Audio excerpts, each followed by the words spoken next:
Film کے آغاز میں سیبیسٹین نامی مرکزی کردار سائنسدان کو دکھایا گیا ہے۔ وہ ایک سائنسدان تھے جنہوں نے اپنی زندگی کے سالوں کو ایک دوا ایجاد کرنے کے لیے وقف کر دیا۔ یہ دوا انسانوں اور جانوروں سمیت کسی بھی جاندار کو غائب کرنے کی صلاحیت رکھتی تھی۔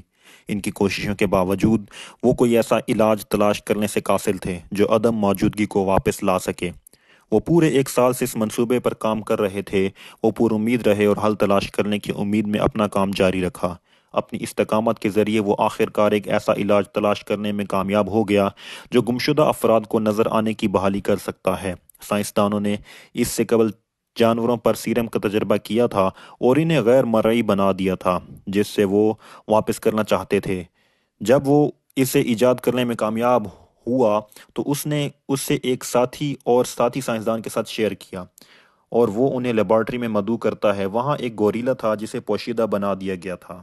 ایک بڑی کوشش کے بعد انہوں نے سب سے پہلے اسے آؤٹ کیا۔ اس کے بعد اس کے پیروں اور ہاتھوں کو بستر سے باندھ دیا جاتا ہے اور اسے لیٹنے کی حالت میں رکھا جاتا ہے۔ انہوں نے سیبیسٹین کی تیار کردہ دوا کو اس میں داخل کیا جو غیر مرئی چیزوں کو پلٹنے کے لیے ایجاد کی گئی تھی۔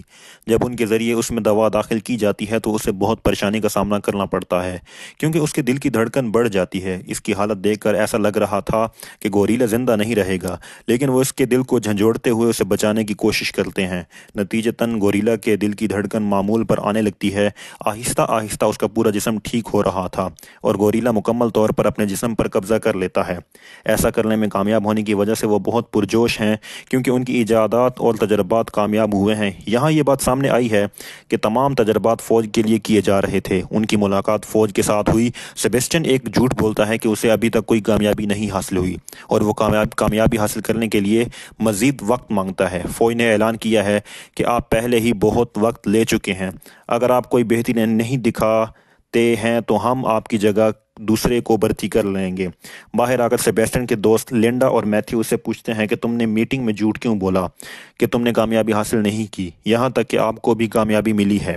وہ کہتے ہیں کہ اس کی وجہ یہ ہے کہ میں اس دوا کو کسی انسان پر آزمانا چاہتا ہوں، اور سیبیسٹین خود وہ ماتحت انسان تھا، نہ کہ کوئی اور۔ وہ اپنے دوسرے دوستوں کے ساتھ میٹنگ کرتا ہے۔ وہ اپنے ساتھیوں سے بھی جھوٹ بولتا ہے کہ فوج نے اسے دوا کو انسانوں پر آزمانے کی اجازت دی ہے۔ حقیقت تو یہ ہے کہ حقیقت مختلف تھی۔ وہ کہتا ہے کہ میں اسے اپنے جسم پر آزمانا چاہتا ہوں۔ لنڈا اور میتھیو بھی اس معاملے میں اس کی حمایت کرتے ہیں، یہاں تک کہ یہ جھوٹ نہیں بلکہ ایک جھوٹ ہے۔ سیبیسٹین اس دوا کے ساتھ اپنے جسم کو انجیکشن بناتا ہے۔ نتیجتاً اسے بہت درد محسوس ہوتا ہے۔ آخر کار وہ غائب ہو جاتا ہے، لیکن وہ اس کے ساتھ ساتھ اپنا ہوش بھی کھو دیتا ہے۔ اسے ہوش بحال کرنے میں 17 گھنٹے لگتے ہیں۔ ہوش میں آنے پر اسے روشنی برداشت کرنے میں مشکل پیش آ رہی تھی۔ وہ لائٹ بند کرنے کے لیے کہتا ہے۔ اس کے بعد تمام لائٹس بند کر دی جاتی ہیں۔ سیبیسٹین مکمل طور پر نظر نہیں آ رہا تھا۔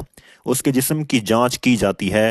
یہ واضح ہے کہ اس کے جسم میں کچھ بھی پریشان کن نہیں ہے۔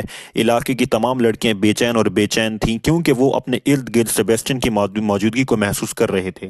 3 دن گزر چکے تھے۔ اب سیبیسٹین کو دیکھنے کا وقت آ گیا تھا۔ وہ اسے وہ دوا انجیکشن دیتے ہیں جو اسے ظاہر کر سکتی ہے۔ سیبیسٹین کو ایک بار پھر پریشانی کا سامنا کرنا پڑتا ہے۔ سب سے زیادہ تباہ کن بات یہ ہے کہ وہ خود کو ظاہر نہیں کر سکتا اور اس کی حالت نازک ہے۔ وہ اپنی موت کے قریب ہے۔ کوئی راستہ نہ ملنے پر وہ سیبیسٹین کو ڈھانپتے ہیں تاکہ وہ کسی کے سامنے نظر نہ آ سکے۔ سیبیسٹین کو اس کی وجہ سے غصہ آتا ہے۔